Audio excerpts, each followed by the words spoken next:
ថ្ងៃនេះមកធ្វើងាម៉ុងដំបូងឡើយគឺយើងត្រូវដាំទឹកឲ្យពុះ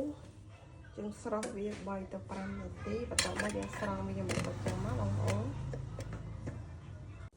បន្ទាប់មកទៀតយើងដាក់អំបិលចូលមកមួយចំនួនតាមល្មមគ្រប់នេះដល់ចិត្ត1គីឡូអំបិលបាច់ខ្ទង់ពីចិត្ត1ខាំហ្នឹងមកឆ្លាក់វាចោលហើយយើងត្រូវយកវាទៅដាក់ក្នុងកែវថ្មឲ្យស្អាតពីព្រោះអីបើយើងដាក់ជា